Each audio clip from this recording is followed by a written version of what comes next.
significado, cultivar niños. Puericultura viene del griego pueri, que significa niño, y cultura, cultivo, y con eso significa que es todo lo que debemos hacer para el cuidado de nuestros niños. Es el arte de la buena crianza, de orientar, enseñar, estimular, enseñar caminos, y si se tiene un niño con capacidades diferentes, pues son caminos muy diferentes de lo que uno está acostumbrado o espera. Los conocimientos científicos nos dicen lo que es, las actitudes lo que debe ser, y en la práctica lo que se hace. La crianza humanizada implica la puericultura empírica y la puericultura científica, las cuales van de la mano, ¿sí?, apoyándose, pero la puericultura mucho tiene que ver con las cosas y los legados que nos deja nuestra familia o nuestras costumbres. Muchos actores están implicados en la puericultura: nuestros padres, la autonomía de asumir las cosas, los educadores. La crianza es una ecuación, pero esa ecuación es individual y cada niño es diferente. Dentro de la crianza estamos implicados los padres, los educadores, los que trabajamos en salud, ¿sí?, y los cuidadores de los niños. Tenemos que tener presente la tradición cultural, los conocimientos científicos, el sentido común, que muchas veces cuando trabajamos en salud los médicos despreciamos lo que los padres o los cuidadores nos consultan, el amor incondicional hacia nuestros hijos, teniendo presente que amor no es darle y complacerlo todo.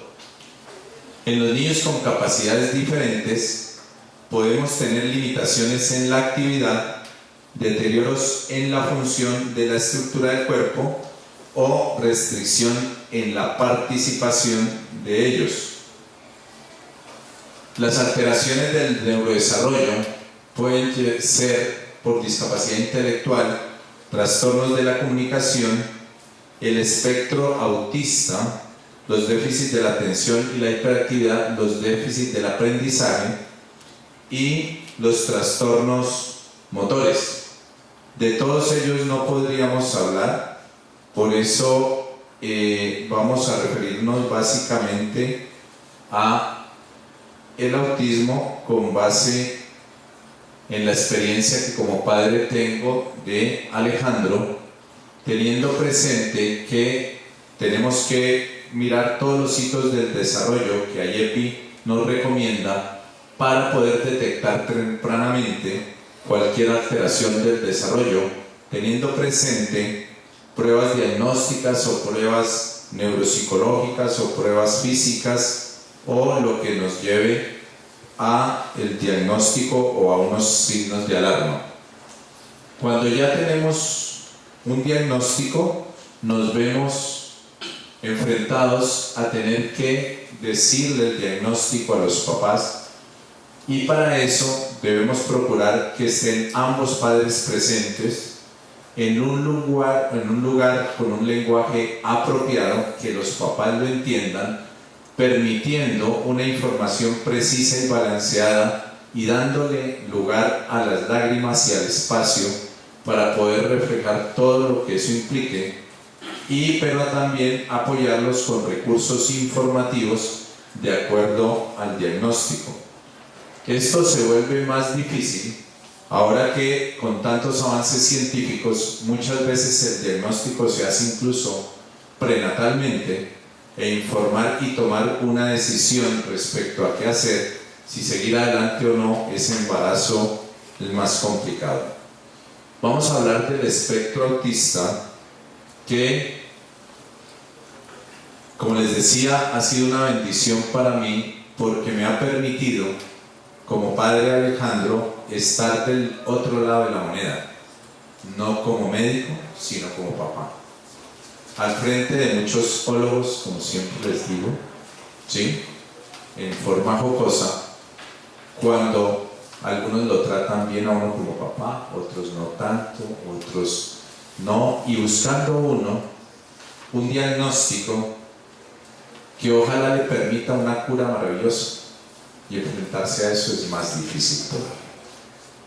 El autismo se manifiesta entre los 18 meses a los 3 años. No hay una causa exacta de por qué ocurre, sin embargo, se han enfocado factores ambientales, genéticos, ¿sí? Lo que sí sabemos, y hoy casualmente me llegó un niño que venía de 5 años de edad, viviendo en Estados Unidos, llegó a la consulta privada hoy, y la mamá preocupada porque su niño no le hablaba. Y de las cosas más importantes en autismo y de los alertas es ese niño que no habla.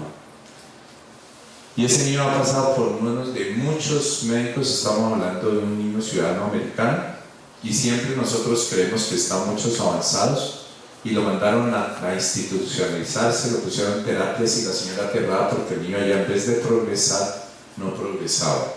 Estos niños son niños que hacen movimientos de balanceo, que no hacen socialización, que no hacen juego con los otros niños, que se aíslan, que aparentemente son sordos, aparentemente no escuchan y se tapan los oídos ante ciertos ruidos, que hacen ecolalia, se dirigen hacia sí mismos en tercera persona, repiten mucho las palabras y muchos de ellos son autistas no necesariamente porque sean autistas, sino porque muchísimas veces hacemos nosotros mismos, limitamos a estos niños.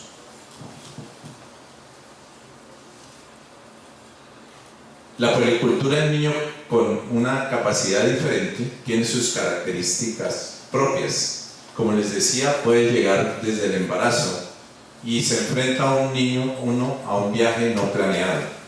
Uno siempre espera que su hijo sea normal y cuando uno recibe un hijo con este fenotipo, uno no se imagina que pueda tener una discapacidad.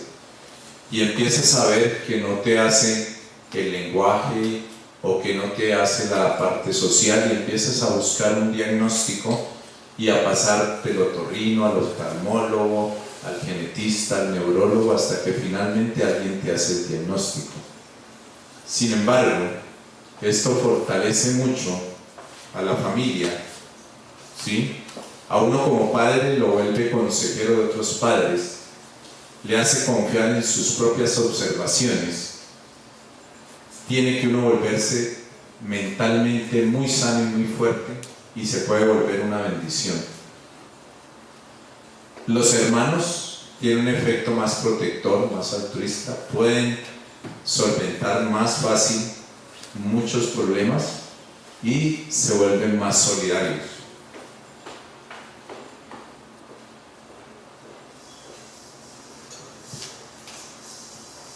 Este es Alejandro y ella es Sara, de 2 años.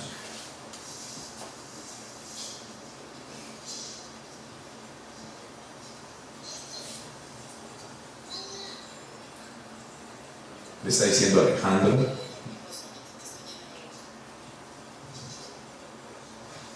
Mi esposa le dice que le dé arroz.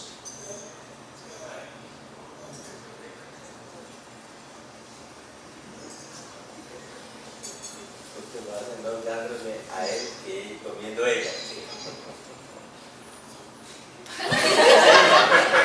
Hay que le enseña. Ah, también va comiendo. Ahí le cobró impuestos.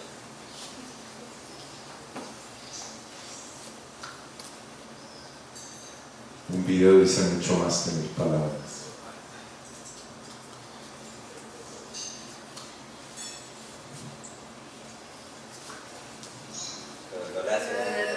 Mira, dice que le mordió el dedo, dice. Mira, que le mordió, pero ella está feliz. ¿Y cuántos de nosotros podemos dar así, no? De lado.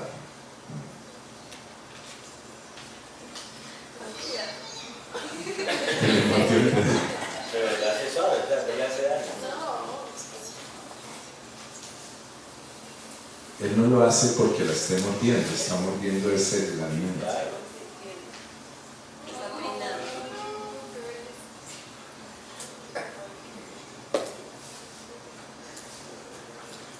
Los vas está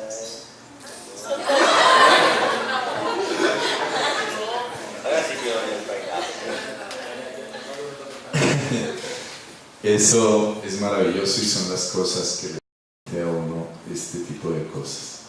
La integración social, teniendo presente que en general rechazamos los niños con una capacidad diferente, ¿sí? Y sobre todo los grandes somos los que los rechazamos.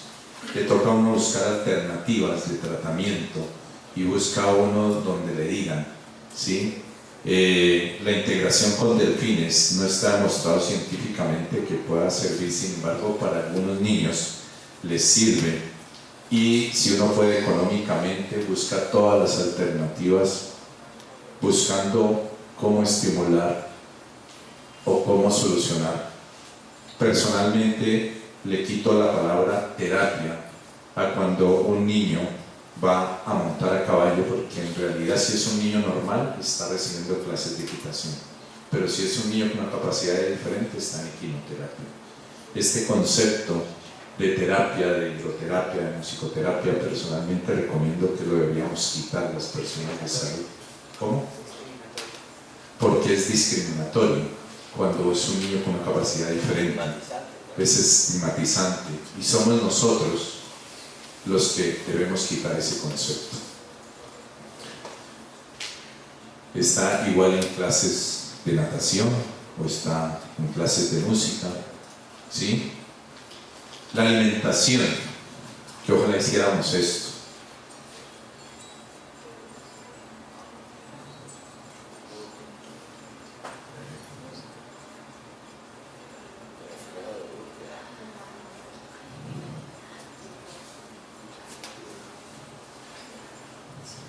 Mira que eso del nombre quimioterapia, musicoterapia, sí tiene una razón de ser. Si yo mi consulta le formulo a un niñito clases de equitación, pues ya sabes lo que va a pasar. Claro. Pero No. si le formulo equinoterapia, yo no puedo pelear, tengo alguna posibilidad de ganar, alguna. Es correcto. Ley 100, ley 100. Pues Ese es en mi caso régimen especial, pero igual toca pelearlo. Sí, sí, sí. La parte nutricional es muy importante. Con Alejandro aprendí que muchas patologías, esquizofrenia, el mismo autismo, muchas patologías pueden ser nutricionales. Por eso les traía esta imagen, que debemos fomentar la lactancia. Tenemos muy poquitos niños lactando. Nosotros mismos nos encargamos de darle una leche de fórmula a los pacientes. Y muchísimos alimentos están implicados, y sobre todo los que producen alergias, en problemas del autismo, esquizofrenia, artritis, diabetes. Tuve la fortuna de poder llevar a Alejandro donde un PhD en nutrición y bioquímica en Miami, y él sostenía que muchas de esas enfermedades eran producidas por eso.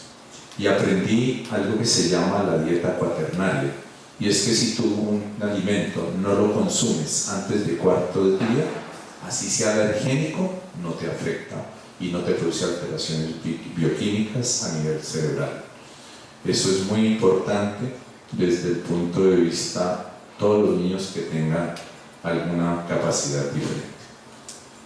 En cuanto al seguimiento y la rehabilitación, debemos procurar ya quitar la institucionalización de los niños, que estén en las casas, que se estén rehabilitando en sus casas y ojalá no institucionalizados, reivindicando a los niños desde su propia casa, apoyar a los cuidadores y a la familia en estos cuidados, todas las organizaciones, los insumos, todo lo que implique que sea de apoyo, facilitarlo, hacer adecuación en las infraestructuras. Nosotros no hacemos adecuación ni en las calles, ni en los edificios, ni en las instituciones de salud, en ninguna parte está para un niño con una capacidad diferente a un adulto, y todos vamos a llegar en algún momento a estar limitados y no propendemos por eso. Nos toca proponer, analizar, discutir y construir cómo queremos sea nuestra sociedad del presente y el futuro a través de los cambios necesarios para integrar a estos niños que de por sí son estigmatizados y los rechazamos, cuando muchos de estos niños pueden ser mucho y dar mucho más que otros. Este es un niño con una parálisis de ver. Y muchos colegas lo vieron, fisioterapeutas, ortopedistas, pediatras, que no hay nada que hacer. Les quiero mostrar cómo está moviendo el bracito. Esto se logra con una metodología que se llama terapia de Boyka, que básicamente dispara unos puntos gatillo, y aquí lleva un mes de tratamiento. Y miren la movilidad que ha logrado. Hace poco lo vi en el segundo mes, no alcancé a traerles el video y ya mejoraba muchísimo más el movimiento. Eso los traigo en especial para que ojalá no sigamos diciendo no hay nada que hacer. Busquemos alternativas. Nosotros no nos las sabemos todas. Y cuando uno está ante un niño con una capacidad diferente, busca donde sean alternativos, no alternativos, espiritistas, todo lo que usted quiera he recorrido en ese largo camino. Eso me ha permitido abrirme a cantidad de cosas, de las cuales muchísimos no creemos.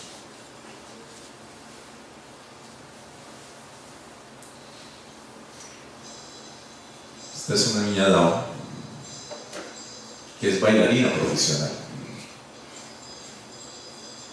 Y estuvo en presentación con mis hijas llamadas normales, y ahí están, viendo las presentaciones.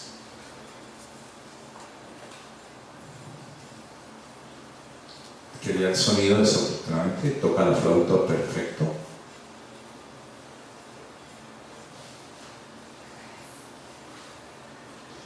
Si queremos un país más equitativo, más productivo, más respetuoso, un ambiente más tolerante, debemos aunar esfuerzos todos los sectores para dar una crianza en perspectiva de derechos, ¿sí? Para llenar los corazones de nuestros hijos de amor, donde prima el ser sobre el tener. En este momento está primando el tener sobre el ser. Donde permitamos que nuestros niños jueguen, estamos cortando el juego a los niños. Los niños deben entrar primero a los 7 años.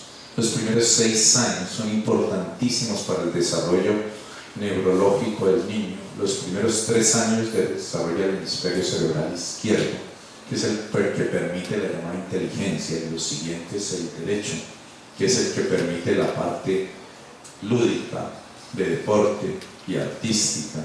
Por lo tanto, un niño, si va a entrar primero, debería entrar a los 7 años, porque nosotros mismos estamos haciendo que los niños no quemen esos 6 años de juego, y los jardines se están volviendo escolarizados.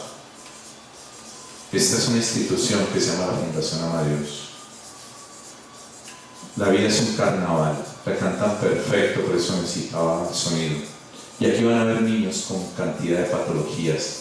Hay niños Down, hay autistas, hay niños con parálisis cerebral, de los cuales muchos de ellos pasaron por manos de muchos de nosotros como médicos y dijimos no hay nada que hacer. Orquestar esto, hacer que cada uno toque un instrumento y suene como una orquesta, difícilmente se logra. Estos niños fueron a estos programas donde dicen que están buscando talentos y etc.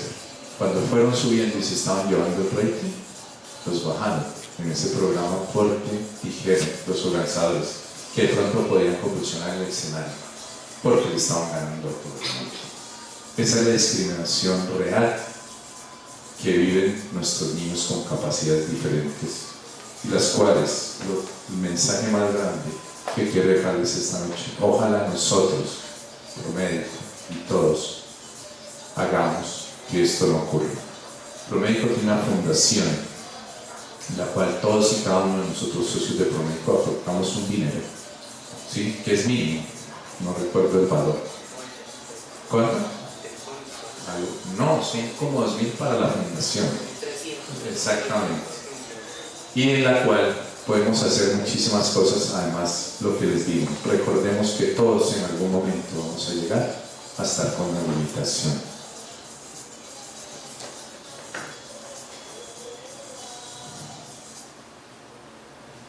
Muchas gracias.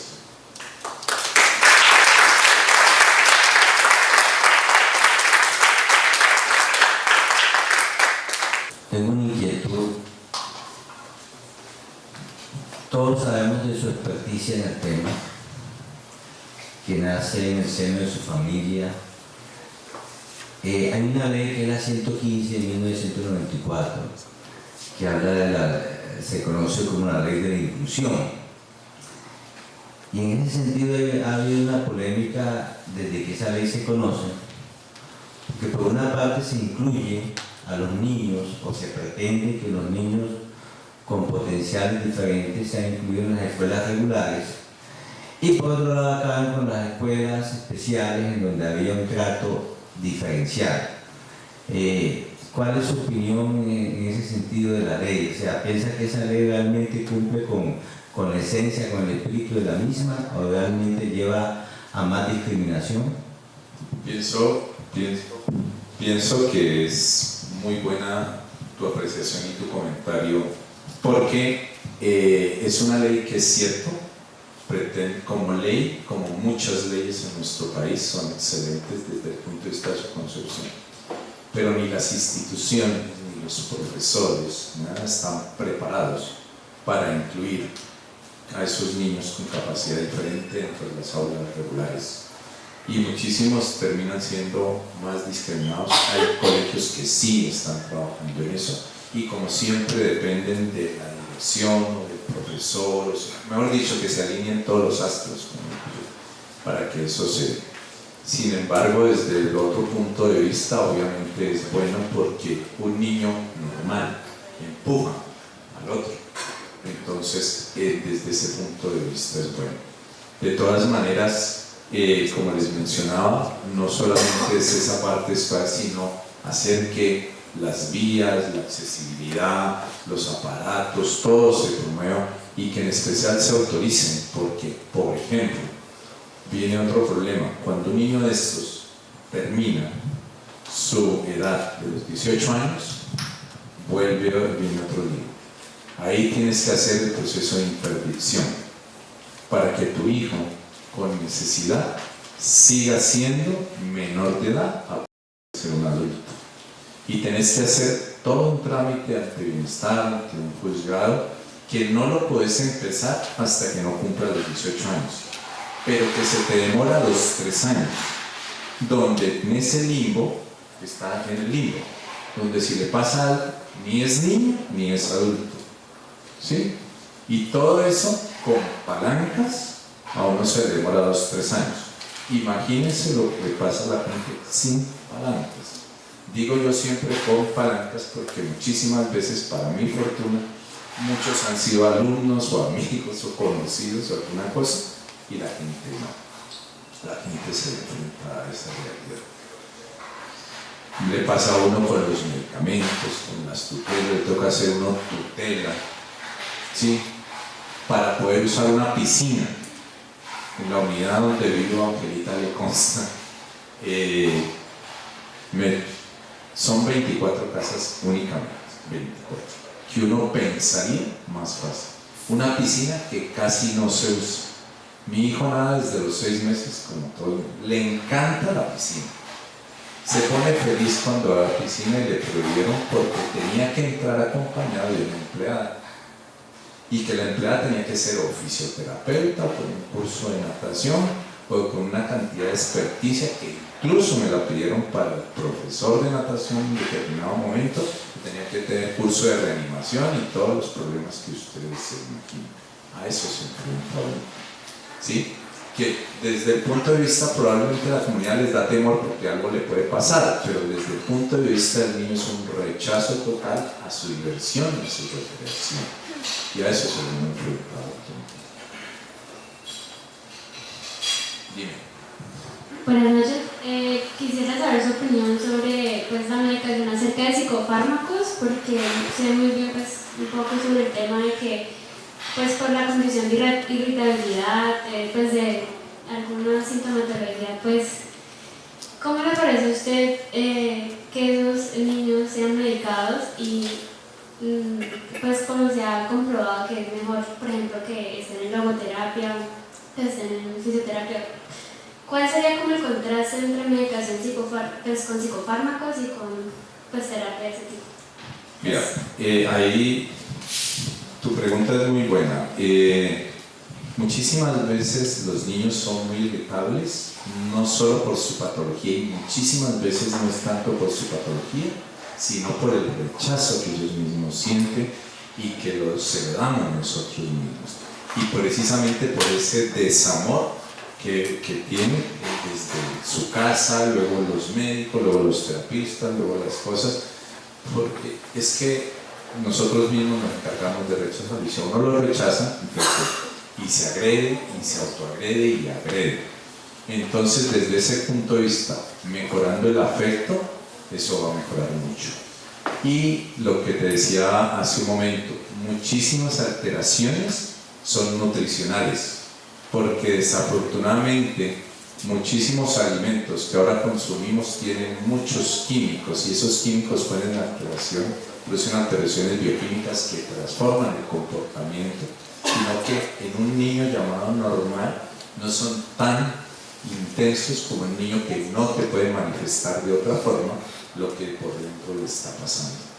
Y te lo digo porque lo viví y lo he vivido en muchísimos pacientes, porque les repito, todo esto ha sido un aprendizaje continuo, ¿sí? Y poderlo dar a los estudiantes, a los pacientes, todos los que han pasado por mis rotaciones saben que insisto en la nutrición, que cortamos los alimentos procesados, que quitamos todo eso, porque no se imaginan los cambios tan grandes que un niño puede tener solo con cambiar la alimentación, ¿sí? Y recuerden que la cantidad que uno necesita para hacer un proceso alérgico es un picogramo. Un picogramo es una gotica, y siempre es el ejemplo que les pongo a los demás, de la cantidad que se necesita para que le haga daño a un niño. Resumido, tratar de no medicarlo tanto para que me entiendan.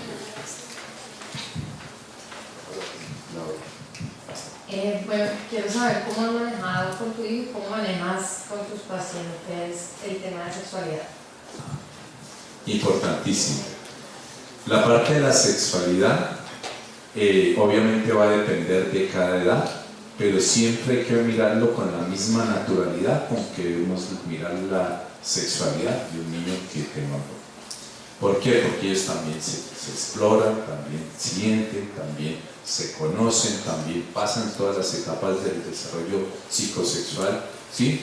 Tal cual, pero el problema viene en la adolescencia, cuando ya pues, son capaces de tener una sexualidad activa, entonces ya ahí hay que individualizar cada paciente y cada caso, pero siempre respetando lo que es, porque ellos tienen derecho a tener su pareja, tienen derecho a tener sus relaciones, pero obviamente va a depender del grado de discapacidad y de la discapacidad que tenga cada uno, individualizando eso, pero respetando ese derecho a la sexualidad similar.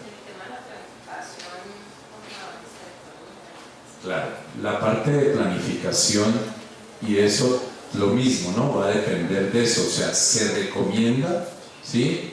Que debería tratar de que no se tenga o no se puedan procrear, pero lo mismo va a depender de la individuación de la parte genética, de la consejería genética, y se requiere todo un grupo multidisciplinario para poder tomar una decisión más adecuada en cada caso.